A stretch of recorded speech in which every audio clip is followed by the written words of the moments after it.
Yan. Good morning po sa lahat. Mapagpalang araw po sa ating lahat. At araw na naman po ng linggo ngayon at ihanda po natin yung ating mga sarili sa pagsamba sa ating Panginoon. Alam ko na tayo po ay nasa ECQ ba ngayon? Ayun. CQ, ang daming CQ, ano? Pero alam ko wala pong makakapigil sa atin para sumamba sa ating Panginoon, lalong-lalo na sa araw na to. At yung kanyang pag-iingat sa atin ay parating nandyan. Sige po, kung tayo po ay ready na, buksan po natin ang ating mga Biblia at buksan po natin to sa unang Kronika, Kabanata 16, verses 23 to 29. Sabi po dito, kayong mga tao sa buong mundo, umawit kayo sa Panginoon, ipahayag ninyo sa bawat araw ang tungkol sa pagliligtas niya sa atin. Ipahayag ninyo sa lahat ng tao, sa mga bansa, ang kanyang kapangyarihan at kahangahangang mga gawa. Dahil dakila ang Panginoon at karapat-dapat papurihan, dapat siyang katakutan ng higit kaysa sa lahat ng mga Diyos. Dahil ang lahat ng Diyos ng ibang mga bansa ay ginawa lang nila para sambahin. Ngunit ang Panginoon ang lumikha ng langit. Nasa Kanya ang kaluwalhatian at karangalan. Ang kalakasan at kagalakan ay nasa Kanyang tahanan. Purihin ninyo ang Panginoon, kayong lahat ng tao sa mundo. Purihin ninyo ang Kanyang kaluwalhatian at kapangyarihan. Ibigay ninyo sa Panginoon ang mga papuring nararapat sa Kanya. Magdala kayo ng mga handog at pumunta sa Kanyang presensya. Sambahin ninyo ang Panginoon sa kagandahan ng Kanyang kabanalan. Ayan, tayo po muna ay manalangin.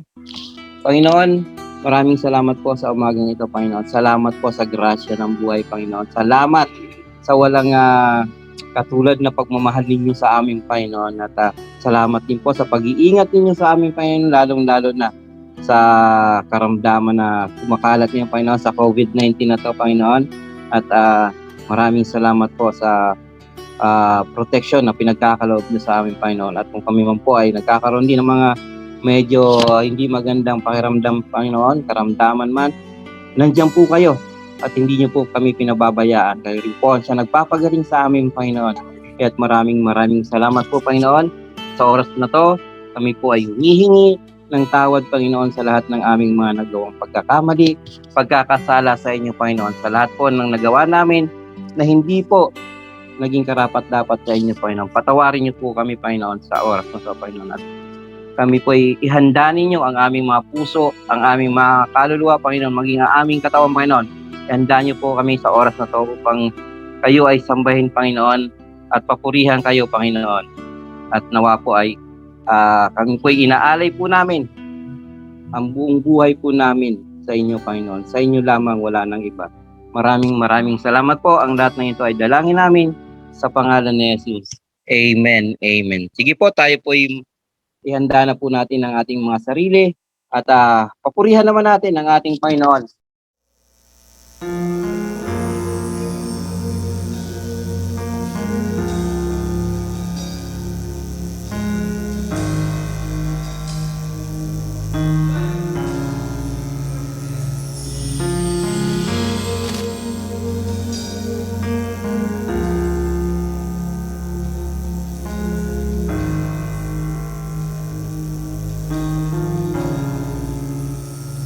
You are here, moving in our midst. I worship you, I worship you. You are here, working in this place. I worship you, I worship you. You are here, you are here, moving in our midst. I worship you, I worship you. You are here, working in this place. I worship you, I worship you. You are keeper, light in the darkness, my God, that is who you are.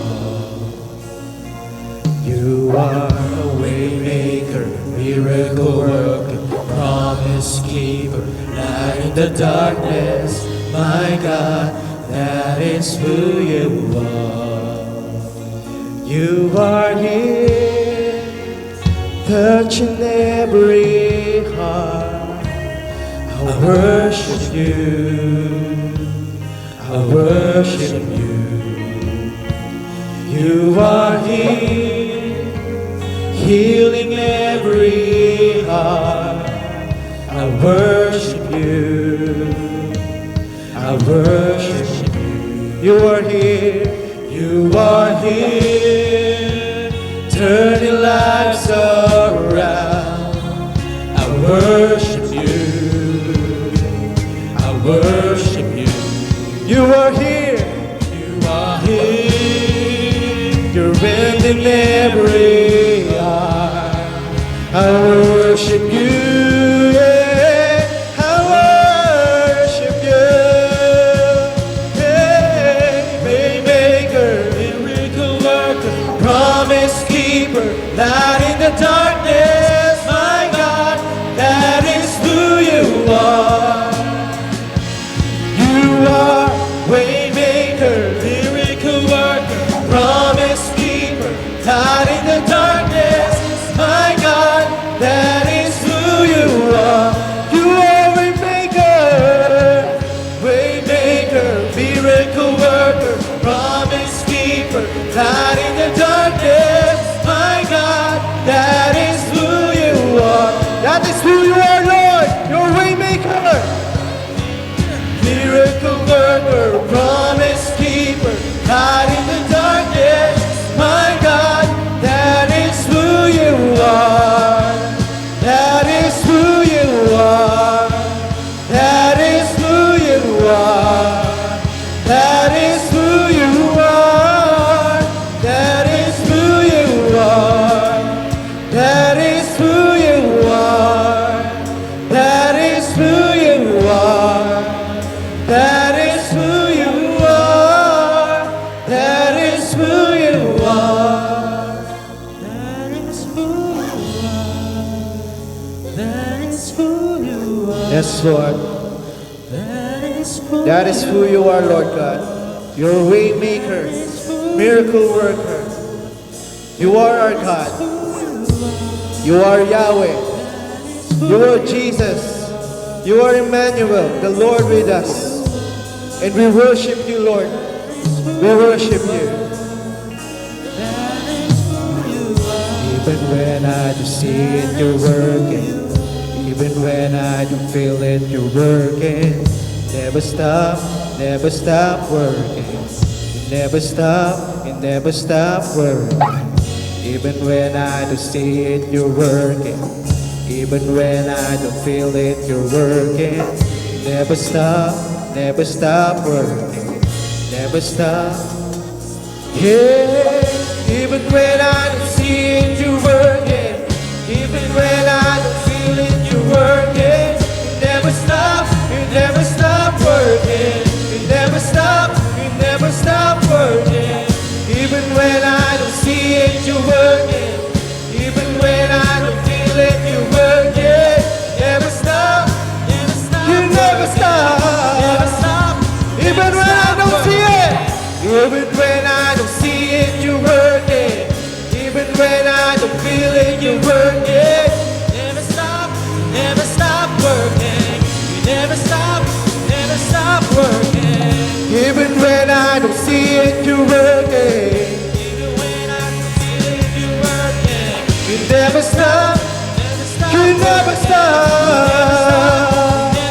You are waymaker, miracle worker, promise keeper, light in the darkness, my God, that is who you are. Waymaker, miracle worker, promise keeper, light in the darkness, my God, that is who you are. One more time, waymaker, waymaker.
and I'll say of the Lord, you are my shield, my strength, my portion, deliverer,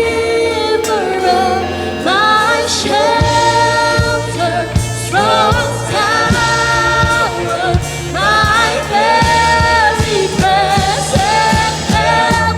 You are my shield, my strength, my portion, deliverer, my shelter, strong tower, my very present help.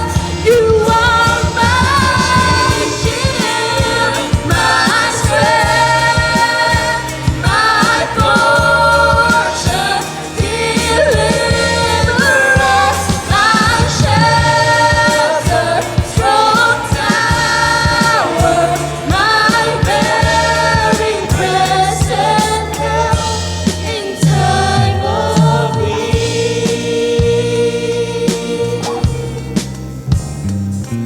My very present help in time of need.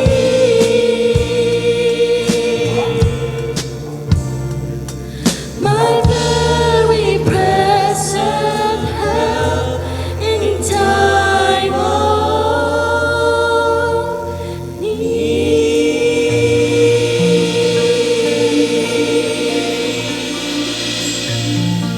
Praise you. Praise.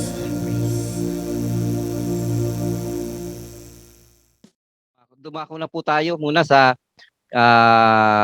mahalagang pinakamahalagang part ng ating program, kundi walang iba kundi ang salita ng ating Panginoon. Pastor? Ayan, sige po. At isang magandang araw po sa lahat. So before I share the gospel or the message, or God's message for today, ay nais ko lamang po ipaalam sa lahat. Ano po, siguro naman ay alam na ng karamihan. Pero nais ko lang din po ipaalam sa lahat na ang ating pong kapatid na sila Sister Pinky at ang kanyang mga anak ay safe po na nakapag-land doon po sa lugar ng Australia, and they are nasa hotel po sila ngayon para sa 2 linggong quarantine. Hindi ko lang po alam kung kasama sila natin ngayon dito. Hindi ko po nabubrowse yung ating screen kung kasama po natin. Pero nevertheless, ano po, sama po natin sila sa panalangin na sila po ay patuloy na samahan ng Panginoon doon po sa lugar. And at the same time ay pasabi rin po ang mga kahepe Antonio, ano po, na si kapatid na Yang ay medyo na po, nag-aantay na rin po ng kanya pong delivery time ng kanya pong baby. Pag-pray po natin kasi daw po ay medyo dapat po ay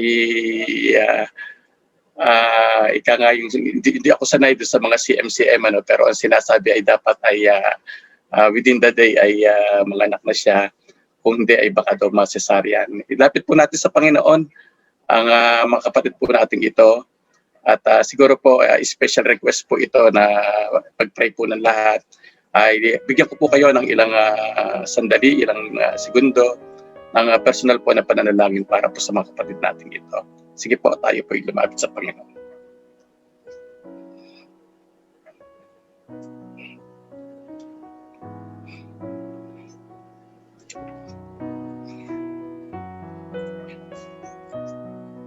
Yes, Father God, salamat po sa araw na ito na iyo po ibinigay sa amin. Samahan mo po ang bawat isa sa amin na ang panibagong araw na ito ay amin pong magamit ng ayon po sa iyong tamang layunin. And as we worship you today, Lord, ay nais ka rin po namin, Panginoong, sambahin at pasalamatan para po sa buhay ng ilang po namin mga kapatiran.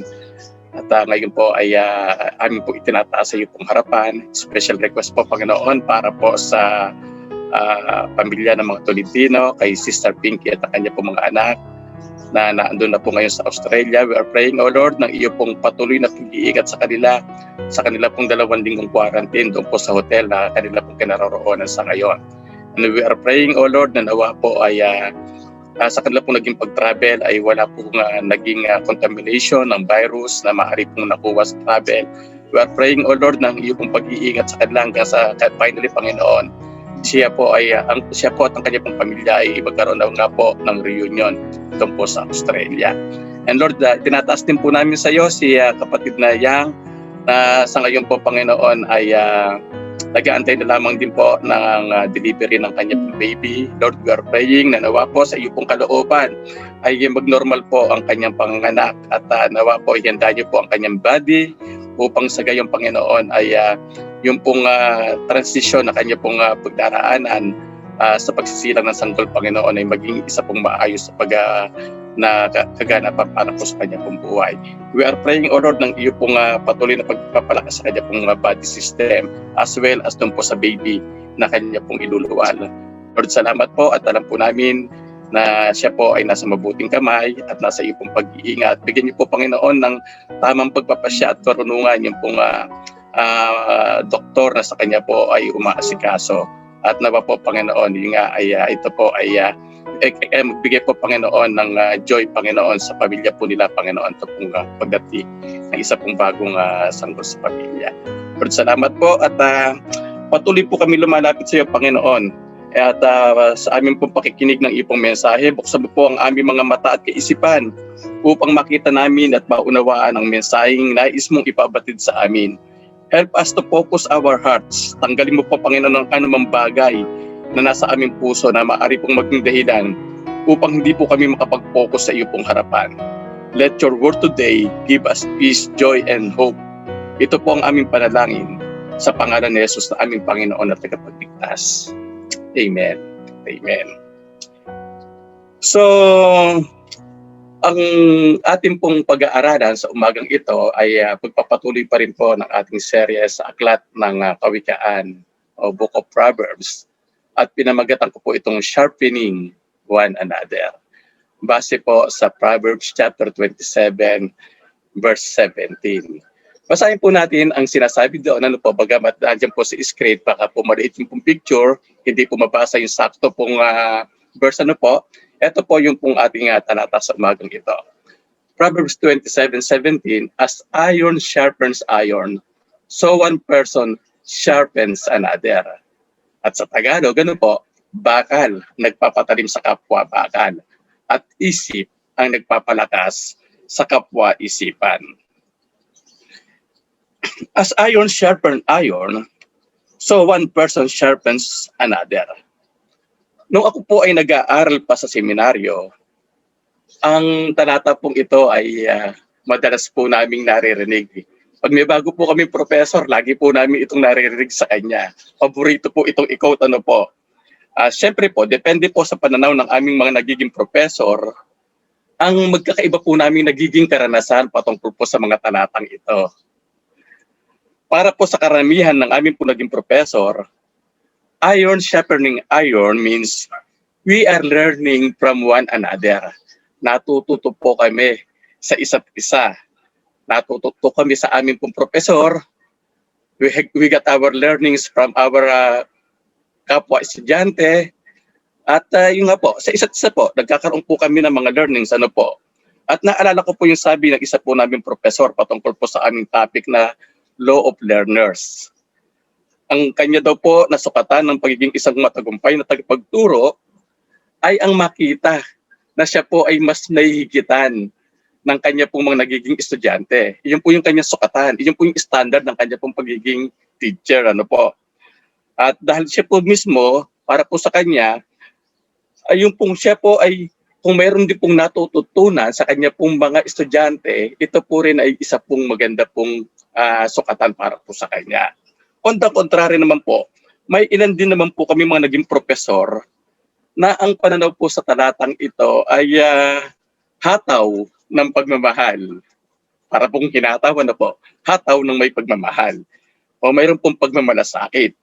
Kaya katulad daw po ng isang maso na ipinapalo sa isang bakal, ay kailangan daw niya kaming bigyan ng mga may hirap na requirements upang mas mahasa daw kami doon sa subject matter na aming pong pinag-aaralan. Yun nga lang po, kahit gaano namin pinaghihirapan ang isang requirement, kapag ang aming pong mga reports ay medyo naiba ang pananaw sa perspective ng aming pong professor, ano po ang nagiging consequence po nito? Either po na mababang grado o kaya naman po ay kailangang ulitin yung pong nasabing requirement. Yun po yung nagiging kapalit. But positively speaking, personally ay tinignan ko po talaga ang ganung perspective bilang pagmamalasakit upang kami nga po ay mas matuto sa aming pag-aaral. Hataw ng mayroon pong pagmamalasakit. Kung kayo po ay pamilyar, ano po, doon po sa lugar natin dyan sa Taal, lugar po ng Batangas, kilala po sa kanila pong barisong o doon sa kanila pong paggawa po ng mga kutsilyo, especially nga po yung barisong, ano po. Para po sa mga panday o blacksmith, it is really impossible for them to produce the barisong or the itak or the palakol at iba pa pong mga kutsilyo without the iron hammer na kanila pong ipinupukpok sa kapwa bakal. At kung inyo pong mapapansin sa mga meat store, kung tayo po ay pupunta sa mga bilihan ng karne, upang mapanatiling matalas ang kutsilyong kanila pong ginagamit na panghiwa sa karne, ay kinakailangan po nila itong itagis sa isa pang bakal ng from time to time. Nakikita po ninyo sa palengke, yan po yung pumbilog na bakal, doon po nila ikinikiskis from time to time. Yung pong kutsilyong kanila pong pinanghihiwa sa karne. Obviously po, ang konsepto po ng pagpapataliman ng bakal sa kapwa bakal ay nagpapakita po ng interaction. Interaction po ito ng dalawang bakal. Mula po sa pagiging isang raw material, ang bakal po, ang isa pong simpleng bakal ay posibleng mahulma at maging matalas. Pero imposible pong mangyari kung wala nga po ang paghataw sa kanya ng isa pa pong bakal. Ang simpleng talatang ito na mula sa kawikaan ay nagbibigay po sa atin ng simpleng katotohanan. Disenyo po at naisin ng Diyos sa buhay nating mga tao na tayo po ay makitinayang namumuhay bilang isang komunidad na nagtutulungan at natututo sa isa't isa. Again, isang komunidad na nagtutulungan at natututo sa isa't isa. Ito po ang disenyo at naisin ng Diyos sa buhay nating mga tao. Tayo po kahit po hindi mga mananampalataya, ito po ang naisin po ng Diyos. At mula po sa mga talatang ito po, to sharpen one another, we must always embrace ourselves on three essentials na aking pong bibigyan ng pansin. At kung kayo po ay matatandaan po ninyo, sometimes in May, ginamit ko po yung tatlo pong points na ito, pero hindi ko po ito binigyan ng laman, ibinrose ko lang po ito. Pero this time ay nais ko po itong bigyan po ng pansin po. Essentials po upang tayo po ay makapagpatalasan ng isipan sa isa't isa. Number 1 po is the story of God. Tunay po na nakamamangha pong makita kung paano ang salita ng Diyos o yung pong Biblia na isinulat around 2,000 to 3,400 years ago kung yung pong New Testament around 2,000 years ago, yung pong Old Testament around 3,400 years ago. Nakamamangha pong makita na ito po ay sumasalamin o reflection po sa mga kaganapan sa kasalukuyan. Kaya naman po, hindi basta-basta pwedeng baliwalain ng mga tao ngayon yung po mga nakasulat dito, both in the Old Testament and in the New Testament. Dahil nga po ito ay sumasalamin o refleksyon ng ating pong buhay sa kasalukuyan. Ngunit nakakalungkot po na maraming tao ang hindi po kumikilala sa otoridad dito. Ebidensya po dito ay yung pong uri ng pamumuhay ng maraming tao na hindi po refleksyon, hindi po sumasalamin sa salita ng Panginoon. Isa po sa mga reason kung bakit mali ang pagtingin ng mga tao sa Biblia ay yung pong kadahilan ng hindi po nila talaga nauunawaan kung ano talaga ito. Para po sa iba, ito ay kagaya lamang po ng mga popular na aklat, mga sikat na aklat, na isinulat ng iba't ibang author. At para naman po sa iba, ito po ay hinahalin tulad lamang po sa agimat o anting-anting o kaya po ay pangtaboy ng malas sa buhay. Kaya ang ginagawa nga po ng iba, ang Bible po ay ginagawa lamang pong palamuti sa kanilang pong mga bahay. Ano nga po ba ang Biblia? Bakit kailangan nating magpasailalim sa authority nito? Paano nga ba natin ito magagamit upang tayo po ay makapagpatalasan sa isa't isa? Maganda po nating makita na po that the Bible is the Word of God. Hindi po ito naglalaman ng salita ng Diyos. Ito po mismo ang salita ng Diyos. Ayon po sa 2 Timothy chapter 3 verses 15 to 17, review lang po ito mga kapatid. Mula pa sa pagkabata ay alam mong ang banal na kasulatan ay nagtuturo ng daan ng kaligtasan sa pamamagitan ng pananampalataya kay Kristo Jesus. Ang lahat ng kasulatan ay kinasiyahan ng Diyos at nagagamit sa pagtuturo ng katotohanan, sa pagtatama sa maling katuruan, sa pagtutuwid sa likong gawain at ang pagsasanay para sa matuwid na pamumuhay, upang ang lingkod ng Diyos ay maging karapat-dapat at handa sa lahat ng mabubuting gawain. Naniniwala po si Pablo at si Timoteo na ang natutunan po nila ay ang banal na kasulatan o ito po yung sacred writings. Ito po isa sa mga tawag po nila sa Old Testament natin ngayon, kautusan o kasulatan. Ano po? Naniniwala silang ito hindi lamang po mula sa mga tao, kundi ito po ay mula sa Diyos. Kaya nga po ito ay banal, ito po ay sacred. Ang description po ng kinasiyahan ng Diyos o yung pong inspiration ano po, God-breathed. Ito po sa NIV ano po. At sa NASB at KJV ay inspired.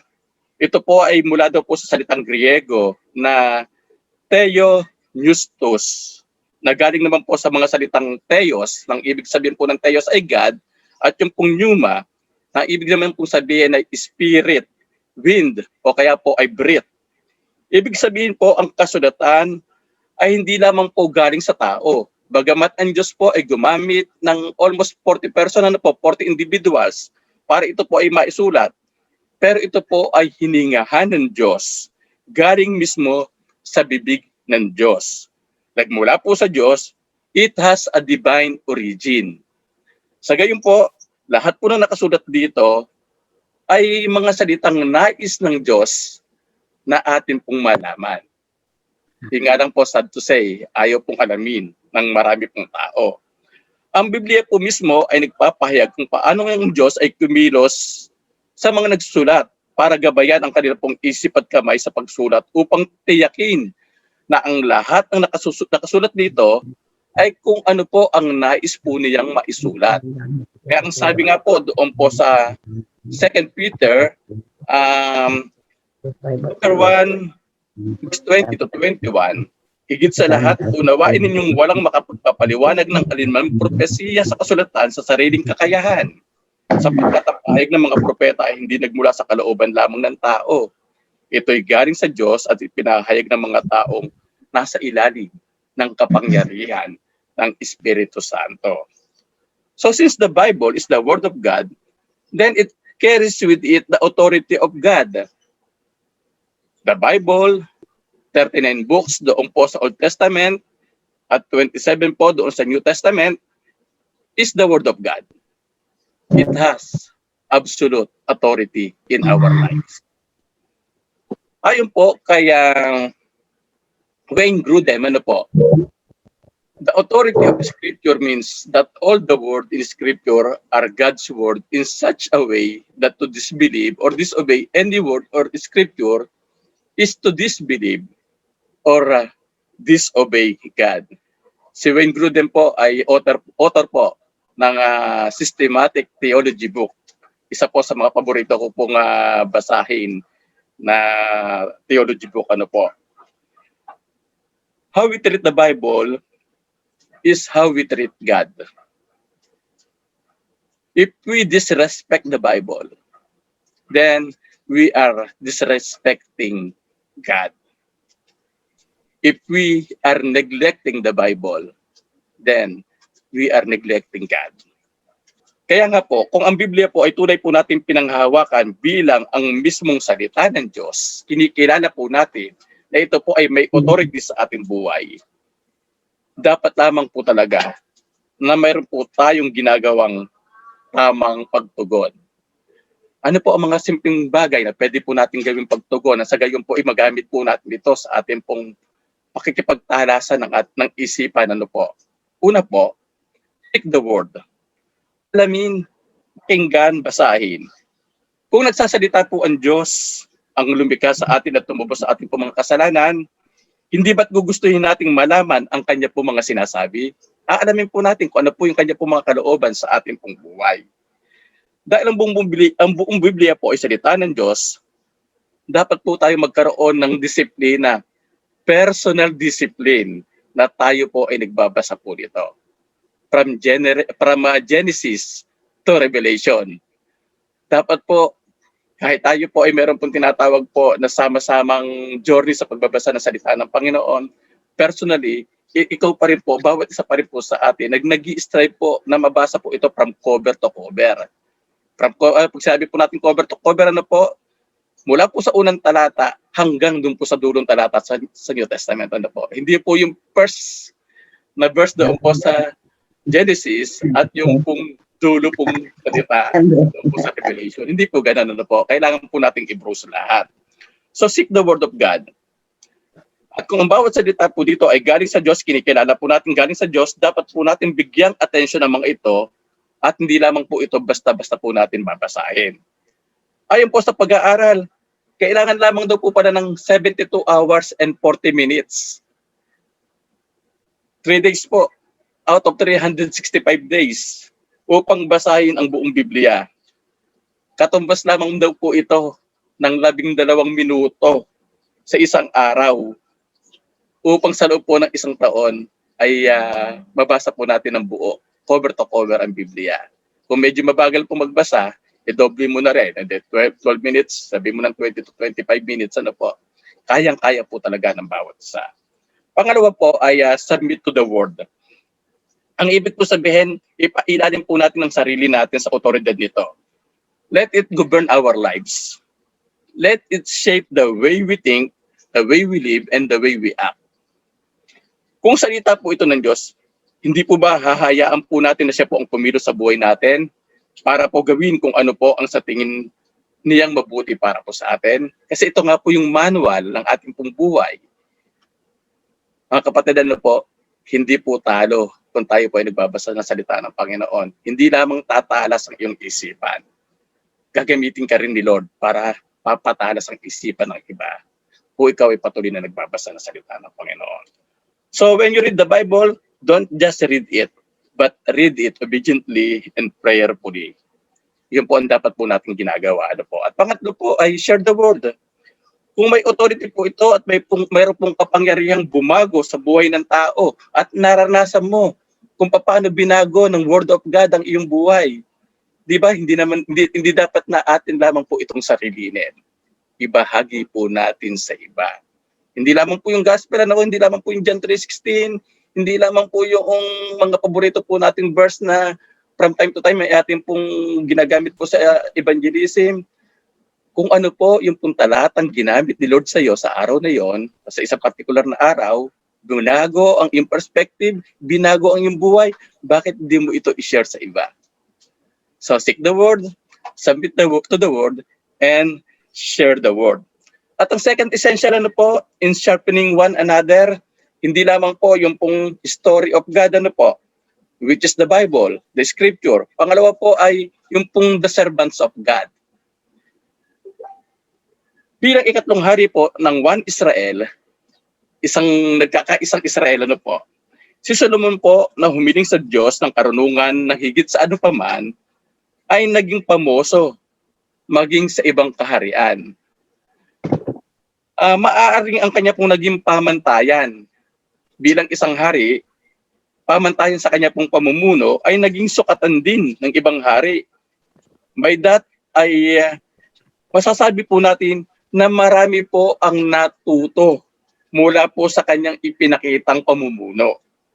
But sad to say, ito pong nasa screen natin ng mga talata, Dahil po sa kanyang pagiging half-hearted, ay natuto din po siya ng mga bagay mula po sa ibang kaharian na unti-unting naglayo sa kanya sa matuwid na pamumuhay. Kaya nga ayon po dito sa 1 King chapter 11 verse 9 to 13. Basahin po natin, ito pong sabi, nagalit ang Panginoon kay Solomon dahil tinalikuran niya ang Panginoong, ang Diyos ng Israel, na nagpakita sa kanya ng 2 beses. Kahit binilaan na niya si Solomon na huwag sumunod sa ibang mga Diyos, hindi pa rin sumunod si Solomon sa kanya. Verse 11, kaya sinabi ng Panginoon kay Solomon, dahil hindi mo tinupad ang ating kasunduan at ang mga utos ko, kukunin ko sa iyo ang kaharian mo at ibibigay ko sa isa sa mga lingkod mo, which is kay David, ano po? Pero dahil sa iyong amang si David, hindi ko ito gagawin habang buhay ka pa. Gagawin ko ito sa panahon ng paghahari ng iyong anak. Pero hindi ko kukunin ang buong kaharian sa kanya. Magtitira ako ng isang angkan alang-alang sa aking lingkod si David at dahil sa Jerusalem na aking hinirang na lungsod. So ano po makikita natin dito? Talagang hindi po happy ang ending ng pong life story dito pong si Solomon. Mula po sa pagiging isang pamosong hari, ano po ang nangyari? Pagpasa po ng kaharian sa kanya pong anak, na-divide po ang kingdom. Hindi po happy ending na istorya. But on the brighter side, hindi naman po siyempre nagtapos ang story of God sa ginawa pong pagtalikod ni Solomon sa Diyos. Ang bahaging ito, o ang kwentong ito na bahagi ng buhay ni Solomon ay nagsisilbi pong paalaala sa atin sa ngayon, reminder for us today, na bilang mga magulang ay dapat po tayo nagpapakita ng magandang halimbawa sa ating mga anak at all times, sa lahat po ng pagkakataon ng ating pong buhay, hindi po yung occasional lamang. To be a good teacher to our children at all times. Tandaan po natin na tayo po ay mayroong malaking bahagi sa magiging buhay sa hinaharap ng ating mga anak. Sabi ko nga po kanina, ang Biblia po ay refleksyon o sumasalamin sa ating buhay sa kasalukuyan. Ang tanong po ngayon ay ganito, bilang bahagi po ng isang local church, paano po tayo makakapagpatalasan ng isipan sa isa't isa? To come up with some practical application on sharpening one another, let us have short description of the church as today's servant of God. So noon kung ang mga Israelita po ang kinikilala o tinatawag po na servants of God. Ngayon po, sino po ba ang servants of God? It is the church. Tignan po natin ano po ba ang disenyo ng Diyos sa kanya po mga servant of God to the church? God designed the church to be reflective of His glory. As an authentic member of a visible local church, automatic na po yung naging automatic na po yung tayo po ay naging kabahagi o miyembro ng family of God. At ang pagiging miyembro po ng church bilang pamilya ng Diyos ay isa pong paraan upang maipahayag po natin ang kaluwalhatian ng Diyos. Hindi nga po ba't nilikha ng Diyos ang tao ayon po sa kanyang larawan doon po sa Genesis chapter 1, verse 26 to 27. Hindi lamang po isang tao, kundi dalawa. Isa pong lalaki at isa pong babae. Bakit po dalawa? Hindi kasi po natin lubos na maipapahayag o maipapakita ang larawan ng Diyos kung tayo po ay nag-iisa. Kaya po, hindi lamang po basta asawa yung ibinigay ni Lord kaya Adan, kundi para po maging reflective po ng glory ng ating pong Panginoon.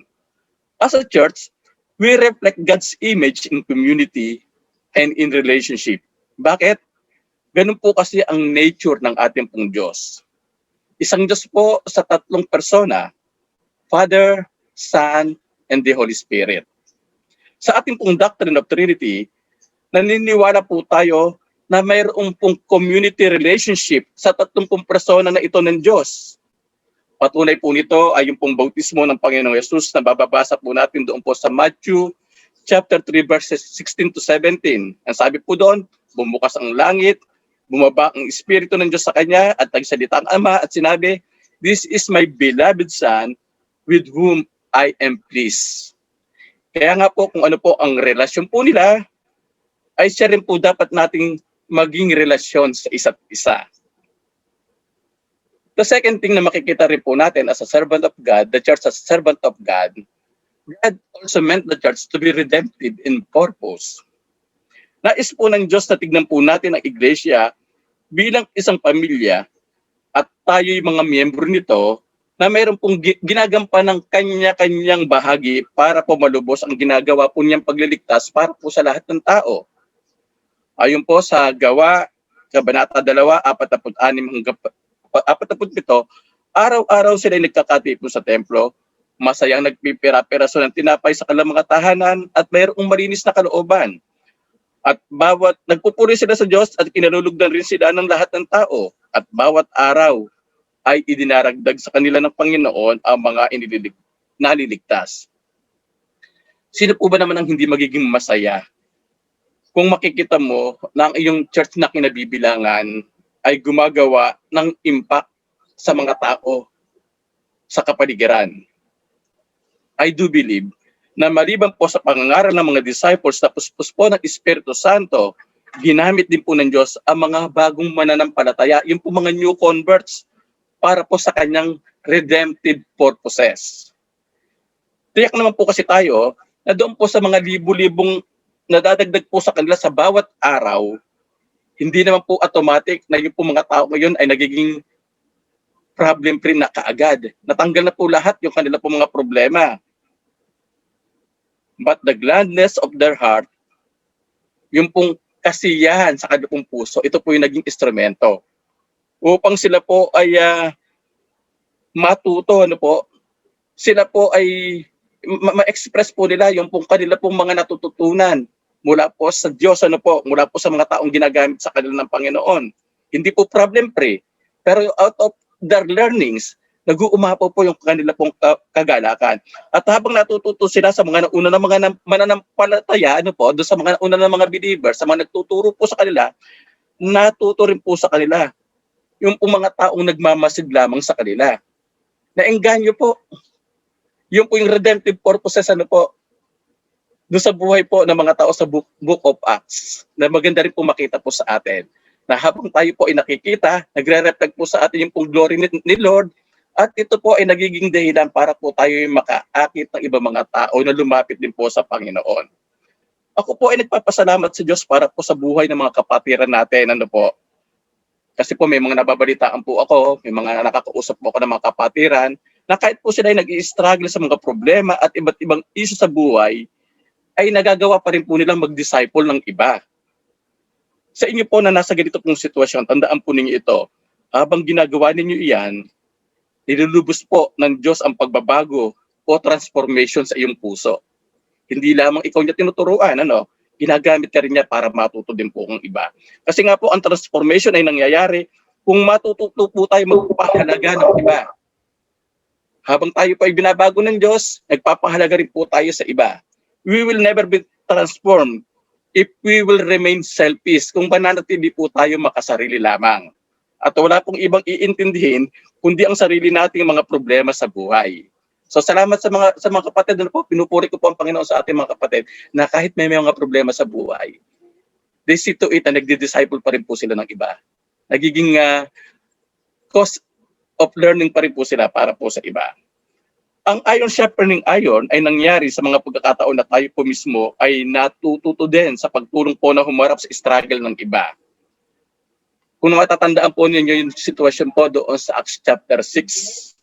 Dahil po sa patuloy na pagdami ng mga mananampalataya o ng mga believer at sa issue na napapabayaan na po yung iba, natutunan po nila na kailangan na po nila magpasya na pumili ng 7 tagapaglingkod para mga siwa sa pangailangang pangmaterial ng church. Saan po ba natuto yung po mga disciple upang sila po ay gumawa ng pagpili? Hindi mo ba nakita po nila yung pong pangangailangan ng mga tao, yung pong claymore ng mga tao? At sila po ay bukas puso rin po, tinanggap po nila yung pong kailangan nga natin ng katulong. Hindi nga natin kaya. Kaya sila po ay nagtalaga ng 7 elders, ano po, o deacons, I mean. Ito po ay pagpapakita, mga kapatid, ano po, na tayo po mismo, kahit tayo po mga leader, kung tayo rin po ay titingin sa ating po mga tinuturuan, kung tayo man po ay mga tagapagturo na, kung tumitingin din po tayo sa ating po mga tinuturuan, ang dami din po natin mga lesson na matututunan mula po sa kanila. So as we guide our local church to be reflective of God's glory and discover our redemptive purposes, ang trabaho po namin mga leaders, ano po, take note church, ano po, ang trabaho namin mga leaders ay hindi upang gawin ang lahat sa ministry, kundi para sanayin po ang lahat sa paglilingkod. That is to equip the saints for the work of ministry, for building up the body of Christ. Iyon po yung sinasabi sa Ephesians chapter 4, verse 12. Making it simple, mga kapatid, na po, habang kami po ay nagtuturo sa inyo, kami din po ay patuloy na natututo mula po sa inyo. It's a two-way relationship. Iron sharpening irons. So ang pag-aaral ng salita ng Diyos ay hindi lamang po dapat self-study, ano po? Kailangan din po natin ng mga pastor. Sabi ko po kanina, pwede po namang self-study. Pero kailangan din po natin ng mga pastor, guro at ang bawat isa na tapat po na ituturo ang salita ng Diyos sa atin at tutulungan tayong sumunod dito. So application po para po dito, mag-isip po ng mga simple at tiyak na paraan para mas matutunan mo ang salita ng Diyos sa iba. Maging ito man po ay sa worship gathering, sa isang small group, o sa ilang mga aklat at mga resources. Mag-isip din po ng pamamaraan upang tayo po ay makapagturo sa iba. Again, ano po, iba po ito dun po sa personal application. Ito po ay para naman po sa lahat. Ano po yung gagawin po natin para tayo po ay matuto mula sa iba? Kahit tayo po yung mga teacher na, ano ang gagawin natin para po tayo ay matuto mula sa iba? Third essential na gusto ko pong bigyan ng pansin. Yung una po, yung story of God, tapos po servants of God, itong pong pangatlo po natin, Son of God. Naging pagtawid po ng Old Testament patungo po sa New Testament, when the fullness of time came, God sent His Son to fulfill the law. At ayon nga po rito sa Galatians chapter 4, verses 4 to 5, ngunit nung dumating na ang takdang panahon, isinugo ng Diyos ang kanyang anak sa mundo. Ipinanganak siya ng isang babae at namuhay sa ilalim ng kautusan para palayain ang mga nasa ilalim ng kautusan. Nang sa gayon ay maging anak tayo ng Diyos. And while waiting for that event on the cross, habang ang Panginoong Jesucristo ay nag-aantay naman, nung pong mangyayari doon po sa krus, Jesus Himself taught His disciple personally. Tinuruan po ng Panginoong Hesus ang kanyang pong mga disipulo face to face. Ang ating pong master teacher ay nagpakita po ng halimbawa kung paano po ang maging isang mentor. Ayon po sa Matthew chapter 4, verse 18 to 20, as Jesus was walking beside the Sea of Galilee, He saw two brothers, Simon called Peter and his brother Andrew. They were casting a net into the lake, for they were fishermen. Come, follow me, Jesus said, and I will make you fishers of men. At once they left their nets and followed Him. At doon naman po sa Mark chapter 3 verse 14, nagkatuktong na po, He appointed 12 that they might be with Him and that He might send them out. Ano po makikita po natin dito, mga kapatid, po? Ang 12 at iba pa ay tinawag ng Panginoong Hesus upang sumunod sa Kanya. Sumama sa Kanya, makinig sa Kanya, magkaroon ng relasyon sa Kanya, masanay sa paglilingkod sa Kanya, at maging katulad niya. Pag sinabi pong maging katulad ng Panginoong Jesucristo, siya lang, wala nang iba. Yan po ang naging devotion ng mga disciple. At yan din po ang dapat natin maging devotion bilang mga disciple ng Panginoong Hesus sa panahon po natin ngayon. Walang ibang pinakikinggan, walang ibang sinusunod, walang ibang ginagaya, kundi ang ating Panginoong Jesucristo. Lord follower, shepherdship, vine branches. Ganito po ang paglalarawan ng isa pong malapit na relasyon na dapat po na meron tayo sa ating Panginoong Hesus. Kaya wag po dapat nating isipin wag dapat pong isipin ng sino man po sa atin. Na dahil nakikinig naman po tayo palagi ng sermon, umaatin po ng Bible study, o personal po na nag-aaral ng mga Bible commentary, nagbubukas po ng systematic theology, ay lumalago na tayo bilang isang disciple. Iba po kasi yun, yung pong paglago po, dapat po anumang ating pong napapag-aralan, anuman pong ating nakikita mula po sa salita ng Panginoon, anuman pong ating natututunan mula po sa ating mga kapwa mananampalataya, dapat po ito ay gumagawa po ng impact sa ating puso at ito nga po ay gumagawa ng pagbabago sa ating pong buhay. The life of a learner is primarily a life of a close, intimate relationship with Jesus. Ito po kasi ang katotohanan niyan. Kung malayo po tayo sa ating Panginoong Kristo, pwede po tayong matuto, pwede po tayong mag-aral, pwede po tayong magkaroon ng magandang relation sa mga tao. Pero kung malayo po ang ating pong puso, ang ating pong relasyon sa Panginoong Kristo, lahat po ito ay pwede pong mapaliwala. Mga kapatid, ano ba ang relasyon po natin sa Panginoong Hesus sa ngayon? Patuloy mo pa ba siyang nararamdaman? Patuloy mo pa ba siyang naririnig? Kinakausap mo pa ba siya? Tandaan po natin, we will not become effective teachers or sharpener para po sa iba unless na patuloy po tayong natututo mula po sa Panginoong Hesus. And how can we continuously learn from our Lord Jesus Christ? Paano po tayo patuloy na matututo sa ating pong Panginoong Kristo? First is to learn by listening to Jesus. Bago po tayo ganap na makasunod sa Panginoong Hesus, kailangan muna nating makinig sa Kanya po mga sinasabi. At hindi po puro sa sinasabi ng ibang tao. Yes, pwede po tayong makinig sa sinasabi po ng ibang tao, pero dapat ang una po nating pinakikinggan ay ang tinig ng ating Panginoong Kristo. For sure po, maririnig mo siya kung ikaw ay kanyat po talagang tupa. Kung itinuturing mo ang iyong sarili bilang kanyang tupa. Kahit maingay ang paligid, kahit ang dami nating naririnig na iba't ibang mga tinig, maririnig mo pa rin ang tinig ng ating Panginoong Kristo. Bakit po? Ang sabi po doon sa John chapter 10 verse 27, my sheep hear my voice, and I know them, and they follow me. Pangalawa po ay learn by believing and putting our trust to Jesus.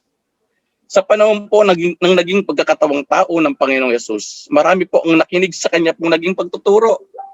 Patunay po yung ating pong nababasa na libo-libo po yung pong mga sumusunod sa Kanya. Sa tabing dagat, minsan yung iba po nga po talaga po, sa kabundukan po kung saan po siya sinusundan ng mga tao, maging sa ilang. Nakikinig po sa Kanya. Yung iba po nagpapalakpakan pa. Hangang-hanga po sa ating pong Panginoon. Masasabi po natin mga fans po ng ating Panginoon sa Kristo ng mga panahon na yon. Ngunit ang totoo po, hindi naman po lahat sa kanila ay nagtiwala at naniwala sa ating Panginoong sa Kristo. Yes, mga kapatid, po, the problem of the human heart then and now is the problem of unbelief. Yung pong hindi paniniwala. Nasa atin pa rin po lagi yung konsepto ng to see is to believe. Sumuway po sina Adan at Eva sa Diyos dahil pinagdudahan po nila ang kabutihan ng Diyos. Sumuway ang Israel sa Diyos dahil hindi po sila naniwala sa kasapatan ng Diyos. Remember mga kapatid, we are not just listeners of Jesus. We are His believers. Sabi ng Panginoon Jesus doon po sa John chapter 14 verse 11, believe in God, believe also in me. At pangatlong bagay, pwede po nating apply na po patungkol sa bagay nito, learn by imitating Jesus. Luke 6, chapter 6 verse 40 says, a disciple is not above the teacher, but everyone, when he is fully trained, will be like his teacher. Tinatawag po nating guro ang ating Panginoong Kristo. Tinatawag po natin siyang Lord. Tinatawag po natin siyang Savior. Ibig sabihin, dapat natin siyang tularan. habang ginagampanan natin ang bahagi natin bilang miyembro ng pamilya ng Diyos, kasama na nga po yung pong pagtuturo sa ibang tao, hindi lamang po tayo nakakatulong sa iba. Pati tayo ay unti-unti pong nagiging katulad ng ating Panginoong Jesucristo. Iron sharpening irons will lead us to imitate Jesus. Ano po? At bilang pagtatapos as a conclusion, iron sharpens irons, so one person sharpens another. Ang tatlong bagay po na ating pinag-usapan, story of God, the servant of God, the Son of God, ay pawang mahalaga upang tayo po ay makapagpalakasan sa isa't isa. Tanggalin natin ang isa sa mga ito, then we are destined into superficial success. Na kung makakaramdaman po tayo na parang tayo po ay nagtatagumpay sa buhay, ito po ay maikakategory lamang po natin sa isa pong superficial na tagumpay. Our lives as Jesus followers must be a life of a learner. O nga't hindi na natin kasama ang Panginoong Jesus physically, tulad ng mga nauna po niyang disciples. Ngunit iniwanan po niya sa atin ang story of God, ang Biblia, upang magturo sa atin. Again, ano po, hindi tayo lalago sa ating relasyon sa Panginoong Jesus at hindi tayo makakapagpatalas ng isipan ng iba kung tayo po mismo ay nagbabaliwala sa salita ng Diyos, ang story of God. And as today's servant of God, let us be a reflection of His glory and took part in His redemptive purposes. Ang church po ay ang pamilya ng Diyos. Tayo ay miyembro nito. Miyembro po tayo ng church. Gampanan po natin pagiging family member para po sa karangalan ng Diyos to reflect God's glory. At para po sa ikabubuti o paglagong espiritual ng bawat isa sa atin, at para maakay din po natin ang ibang tao patungo sa Panginoong Hesus. Ito po ay redemptive para po sa atin at para din po sa ibang tao. Siyempre, kaya natin magtagumpay kasi po ay palagi po natin kasama ang Panginoong Hesus, the Son of God. Ang ipinakita pong halimbawa ng Panginoong Hesus ang mismong ginawang halimbawa ni Apostol Pablo sa mentoring na kanya pong ginawa sa kanya pong anak sa pananampalataya na si Timoteo. Kaya ang sabi ka po niya doon po sa 2 Timoteo 2:2, ang mga narinig mo sa akin sa harap ng maraming saksi ay ipagkatiwala mo sa mga taong may katapatan at may kakayahang magturo nito sa iba. Ito po yung naging tagubilin ni Pablo kay Timoteo na magsagawa po ng chain of mentoring na nagresulta po ng spiritual growth mula pa noong panahon ng New Testament hanggang sa ating pong kapanahunan sa ngayon. So mga kapatid, like iron sharpening iron, let us sharpen one another by always anchoring ourselves. I-anchor po natin ang ating mga sarili. Yung po sa story of God, sa atin po sa church, which is the servants of God. At doon po sa Diyos na ating pong sinasamba at pinaglilingkuran, Jesus Christ, the Son of God. Tayo po ay manalangin. Father God, salamat po sa iyong mensahe para sa amin sa araw na ito. Tulungan mo po kami na patuloy na makapagturuan sa isa't isa. Bigyan mo po ng confidence ang bawat isa sa amin na maging channel of learning para po sa iba. At para naman po sa amin na yun na pong ginagamit sa pagtuturo, bigyan mo po kami ng pusong mapagkumbaba na handang tumanggap ng learnings o panibagong kaalaman mula sa mga taong ipinagkakatiwala mo sa amin na aming pong maturuan. This is our prayer in Jesus' mighty name. Amen. Amen. Gandang umaga po mga kapatid. Palain po tayong lahat ng ating Panginoon. Ayan. Maraming salamat po, Pastor. Maraming salamat po sa salita ng Panginoon na ibinigay sa pamamagitan ng ating pastor. Sa ating pong huddle ay ang question po natin ay katulad ng isang kutsilyong bakal, ikaw ba ay nananatiling matalas? O ikaw ba ay nakakaramdam ng pagiging mapurol? Ano ang mga simpleng hakbang na maaari mong gawin upang ikaw ay manatiling matalas? Yan po ang question, yan po yung ating pag-uusapan sa ating huddle. Sige po.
Muli, dako na rin po tayo sa ating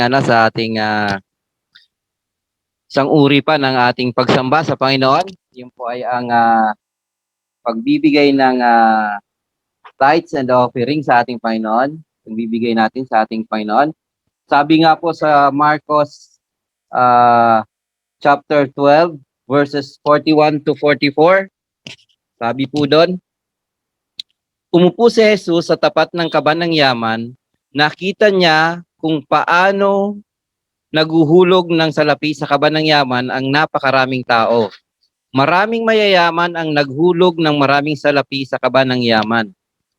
Lumapit ang isang dukhang babaeng balo at naghulog ng 2 sentimos na maliit lang ang halaga.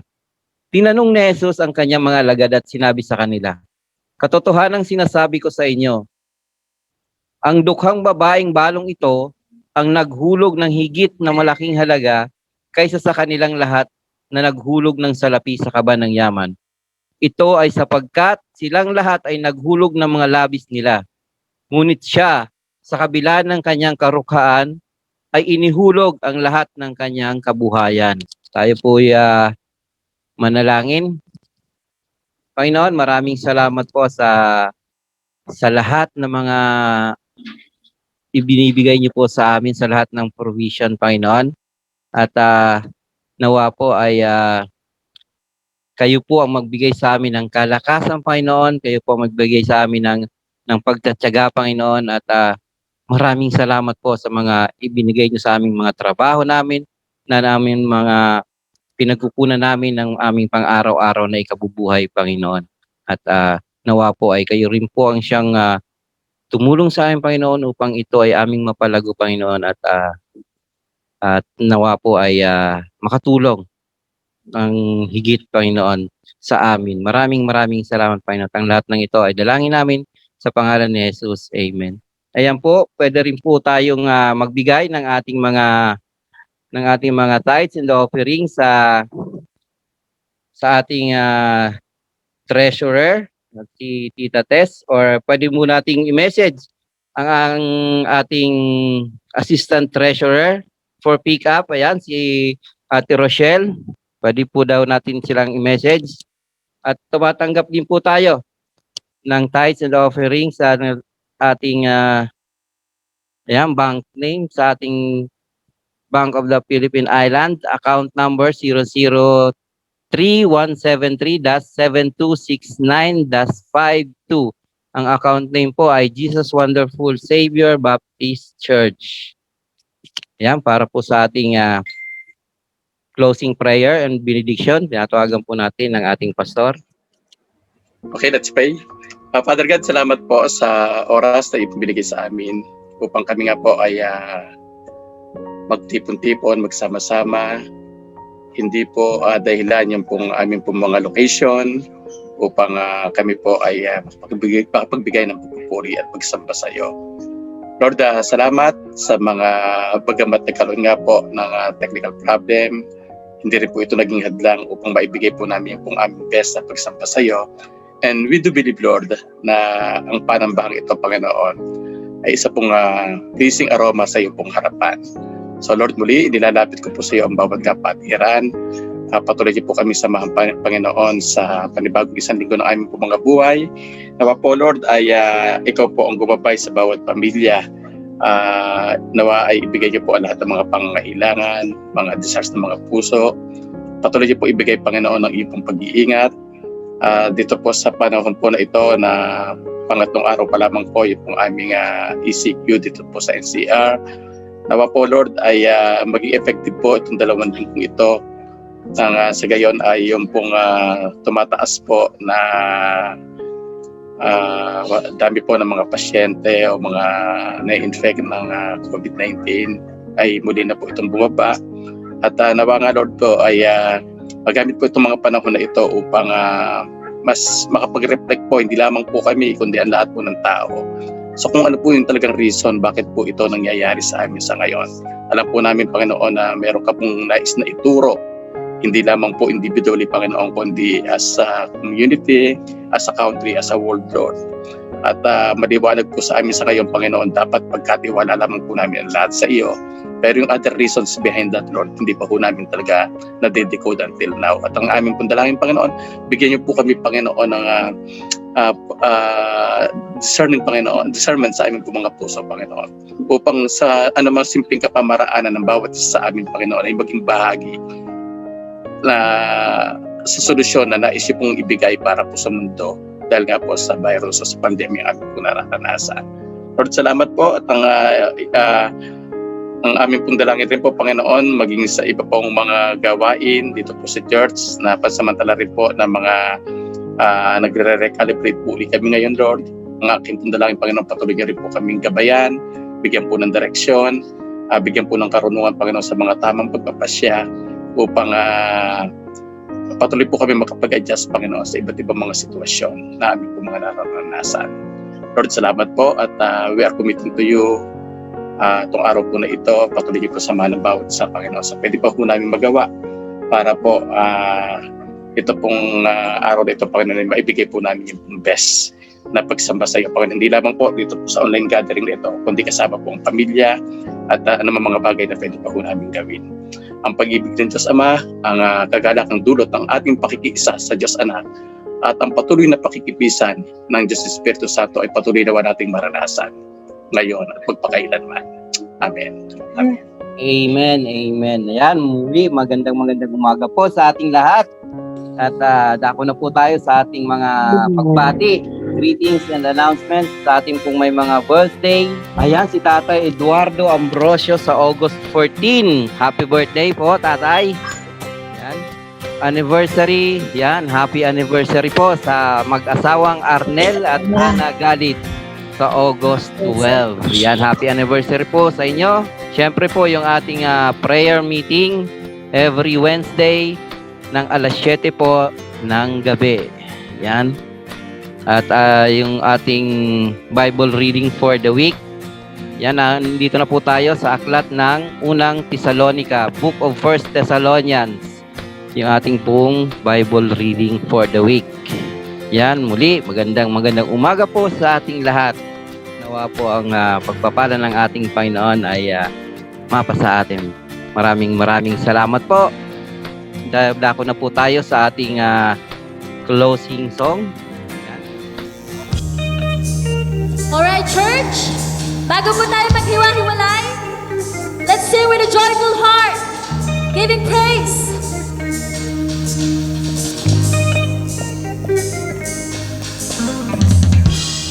Every tribe will see your glory. Every nation's bow before you. All the precious turn to ashes in the light of you.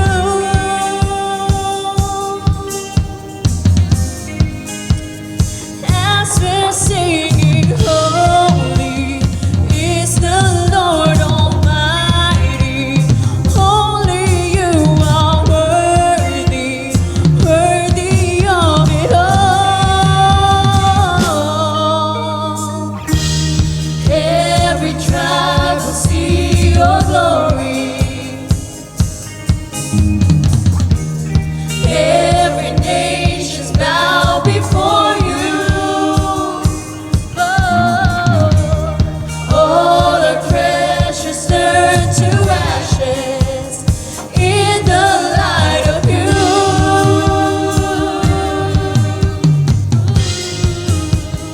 As we're singing, holy is the Lord Almighty.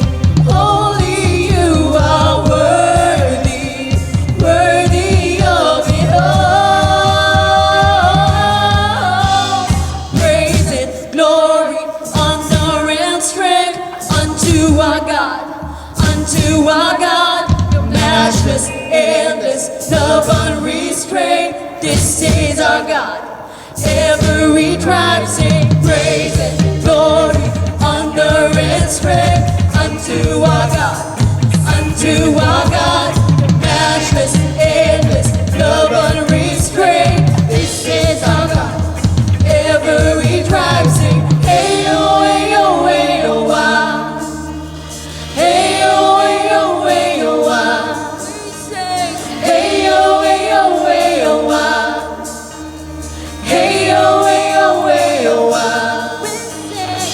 There is no one like our God. No one. There is no one like our God. There is no one like our God. There is no one like our God. Wala kang katulad. Wala kang katulad, O Diyos. Wala kang katulad, O Diyos. No hay nadie como nuestro Dios. No hay nadie como nuestro Dios. There is no one like our God. We say there is no one like our God. We say there is no one like our God. There is no one like our God. Praise and glory, honor and strength unto our God. Unto our God, your matchless hand.